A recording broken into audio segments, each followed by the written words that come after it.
Olá, estudantes da terceira série! Nesse vídeo vamos falar sobre conto. Certamente você já deve ter lido um conto, produzido um conto. Ao longo da sua carreira como estudante, você já deve ter conhecido vários autores. Então, eu te convido agora a conhecer mais um. Olha só que legal! Nós vamos ler e analisar hoje um conto da Lígia Fagundes Telles. Então, os nossos objetivos de aula são ler e interpretar um conto da Lígia, reconhecer o quê? Os constituintes narrativos do texto, desse tipo de texto que é o conto. Identificar o conflito gerador do enredo e os elementos que constroem a narrativa. Compreender o efeito de sentido decorrente do uso da pontuação e de outras notações. O que você pensa sobre o casamento? Para começo de conversa, que tal usar esse aplicativo aqui, ó, o Jamboard, e fazer uma brainstorming respondendo a essa pergunta? Então, olha só, você acessa o aplicativo e pergunta, quando se fala em casamento, o que você pensa? Então, eu tenho aqui, ó, por exemplo, amor, compromisso, os pilares. Eu tenho ciúmes, autoestima, alguém tem que ceder, responsabilidade, companheirismo, problemas, liberdade, discussão, filhos. Então, eu tenho várias palavrinhas que compõem esse campo semântico dentro do que eu estou perguntando, né? O que você pensa do casamento, ok? Lígia Fagundes Telles aqui na imagem, né? Então, 1923. Vamos entender que o conto é o quê? Uma narrativa breve. Como ela se caracteriza? Ela tem uma intensidade, o efeito único pela singularidade do seu enredo e pelo reduzido núcleo narrativo. Vou te contar um conto. Qual conto, professora? A Medalha. Olha que interessante essa questão dos amuletos, né, da medalha. Vamos observar esta leitura atentamente. Vem comigo desfrutar da magia do texto. Ela entrou na ponta dos pés, tirou os sapatos para subir a escada. O terceiro degrau rangia, pulou-o apoiando-se no corrimão. Adriana! A moça ficou quieta, ouvindo. Teve um risinho frouxo quando se inclinou para calçar os sapatos. Ih, que saco! Fez um afago no gato que lhe veio ao encontro, esfregando-se na parede. Tomou-o no colo. Home, então, meu amor. Adriana, releia. Olha que bacana. A professora fez uma leitura bem enfática para você perceber, ó, um detalhe aqui. Vamos retomar? Ela entrou na ponta dos pés, tirou os sapatos para subir a escada. O terceiro degrau rangia, pulou-o apoiando no corrimão. Quer dizer, na ponta dos pés. O que significa isso? Rangia. Aquele barulho. Isso. Eu te pergunto na letra A. É um narrador em terceira ou primeira pessoa? Observe os verbos, observe os pronomes para fazer essa identificação. Na letra B, quanto ao tipo do narrador, o narrador é onisciente ou ele pouco sabe dos fatos? O que é um narrador onisciente? No que ele difere do narrador observador e do narrador personagem? O narrador personagem participa da história. E o narrador onisciente? É diferente do narrador observador em quê? Será que ele responde aqui? Ah, pensa aí. Eu volto daqui a pouco conferir contigo.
Oiê! Estamos aqui, conferir contigo a atividade. Estudantes da terceira série, muito importante vocês estarem com o caderno, com as anotações.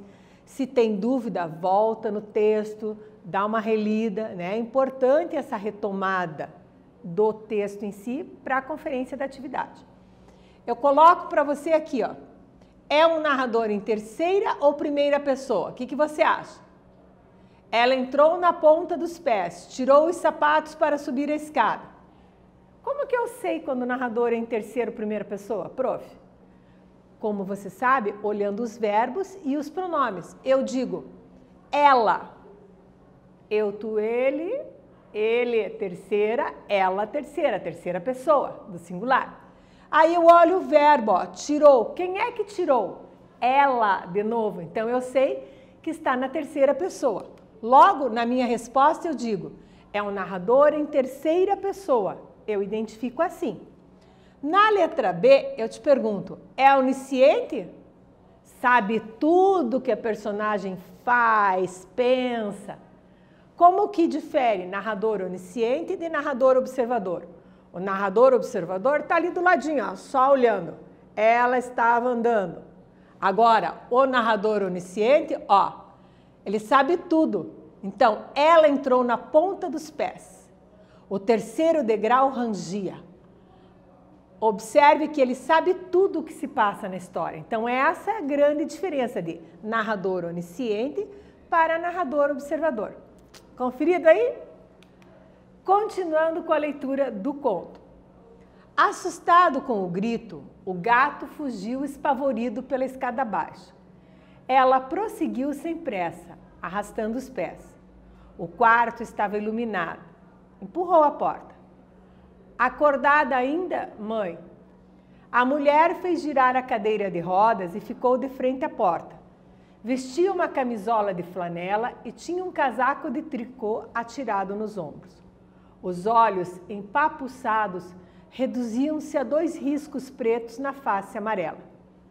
Precisa ser também na véspera do casamento? Precisava? Precisava ser na véspera? Repetiu a mulher agarrando seus braços da cadeira. Precisava. Já viu sua cara no espelho? Já viu? Acabou, mãe, quero dormir. A mulher aproximou mais a cadeira. Fechou no peito cavado a gola do casaco. Falou em voz baixa com suavidade. A luz da manhã já se insinuava na vidraça. A mulher se fez um gesto mortiço na direção da janela. Fiz o que pude. Então, ótimo, tudo bem. Agora queira dormir um pouquinho. Posso? Um instante ainda, disse a mulher. E a voz subiu fortalecida, veemente. Na véspera do casamento, na véspera. Você ouviu sua cara no espelho? Já se olhou no espelho? E daí? O véu vai cobrir minha cara, o véu cobre tudo. Ih, tem véu a beça. Vou dar uma beleza de noiva, mãe. Você vai ver. Preferia me meter no meu colante preto, mas seu genro é romântico. Aquelas ondas. Cínica, igualzinho ao pai. Ele ia achar graça se te visse assim, aquele cínico. Não fale do meu pai. Te proponho agora a atividade 2. Vamos observar aqui o que se pede calmamente. No conto, o ponto de vista narratológico é estruturado em introdução, desenvolvimento com um clímax e desfecho. Sabendo disso, responda. Qual o conflito que põe em movimento o enredo nesta narrativa? Problema, né? O conflito. Quem são as personagens principais do conto? Além da relação familiar, o que estas personagens representam? Faz aí, que eu te aguardo aqui.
Voltei, tudo certinho aí? Como é que tá? Conferindo aí no caderno? Então vamos gabaritar isso aqui. Qual o conflito que põe em movimento o enredo nessa narrativa? Ou seja, o problema, né? Quem são as personagens principais? E além da relação familiar, o que estas personagens representam? Então, o conflito gerador se dá quando a Adriana chega em casa de mansinho e sua mãe reprova a atitude dela, porque ela chegou de madrugada, na véspera do casamento, né? Então, além da relação familiar, as personagens representam gerações diferentes, valores diferentes, né? Uma tensão entre o tradicional e o novo. Atividade 3, releia. Na véspera do casamento, na véspera, você já viu sua cara no espelho? Já se olhou no espelho? E daí? O véu vai cobrir minha cara, o véu cobre tudo. Ih, tem véu à beça. Letra A. Do ponto de vista narrativo, como chamamos passagens em que predomina esse tipo de discurso? Na letra B, qual o efeito de sentido produzido pela palavra véspera com sílabas separadas? Te aguardo, faz aí que eu tô aqui.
Voltei, claro que eu voltei. Conferi contigo a atividade. Vamos lá?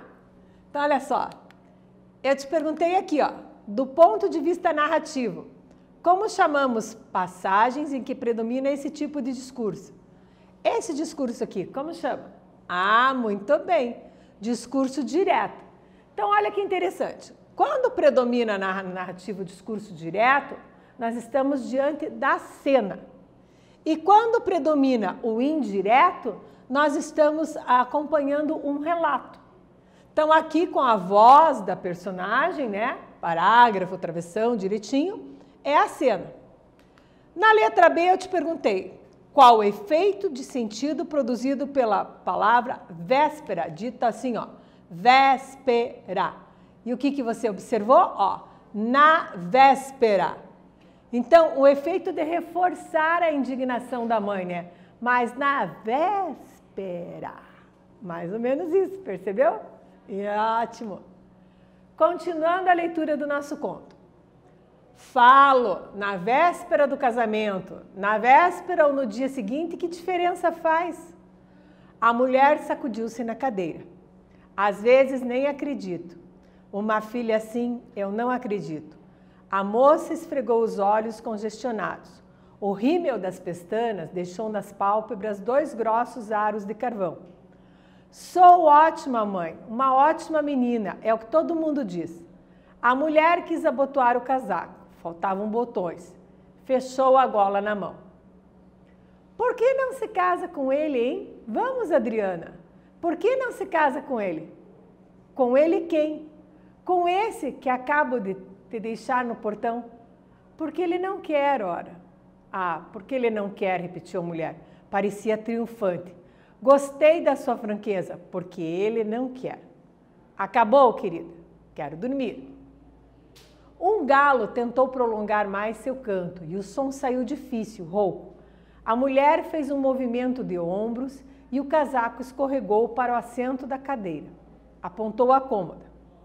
Vai, abre aquela caixa ali em cima. Abriu? Tem dentro uma medalha de ouro que foi da minha avó. Depois passou para minha mãe. Está me ouvindo, Adriana? Antes de morrer, minha mãe me entregou a medalha. Nós três nos casamos com ela. Agora também a corrente. Tem corrente. Procuro depois. Você se casa amanhã. Leva a medalha, é sua. Atividade 4. Vamos ver a proposta. É possível reconhecer no desfecho deste conto a solução do conflito inicial da narrativa? Explique como se dá essa solução e qual a relação desse final apaziguador com o título do conto. Faz aí que sempre estou te aguardando aqui.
Voltei. Vamos conferir então aqui, no A miúde. Explique como se dá a solução e qual a relação desse final apaziguador com o título do conto. Eu te perguntei também se você reconhece no desfecho deste conto a solução do conflito inicial dessa narrativa. Então, sim, é possível reconhecer no desfecho do conto a solução do conflito inicial. A tensa discussão entre a mãe e a filha se dissolve quando ela entrega para a filha um amuleto, né? Um amuleto de família, uma coisa tradicional. Então, um elemento comum na contística tradicional. O amuleto, o que que é? É a medalha, olha aqui o spoiler, até na imagem, né? Então, a imagem já está no título do texto. Note que o desfecho vem logo após um momento mais crítico do texto, ou seja, o clímax, isso mesmo. Agora é sua vez. No conto, a personagem, na véspera de seu casamento, ganha uma medalha da mãe, que é uma espécie de amuleto tradicional da família. Com um colega, manda uma mensagem aí e tal, né? Converse sobre tradições familiares e reflita sobre o desfecho desse conto. Depois da conversa, escrevam juntos o final da história, dizendo como foi, se foi o casamento e a vida da personagem após o acontecimento. Aproveite para treinar a tua escrita aqui, ó, no Redação Paraná. Ó. Acesse o aplicativo redação.pr.gov.br, escolha lá a proposta de conto e faz o seu texto. Não se esqueça dos elementos narrativos estudados nesta aula. Importante, siga as instruções da proposta no aplicativo e depois apresente a redação ao seu professor. redação.pr.gov.br, ok? O que aprendemos? Lemos um conto chamado A Medalha, da Lígia Fagundes Telles. Analisamos elementos narrativos tais como personagem, conflito, narrador. Debatemos sobre os desfechos e propusemos, então, uma produção de texto com outro final. Nesse vídeo, falamos sobre conto. Espero que você tenha gostado e até breve.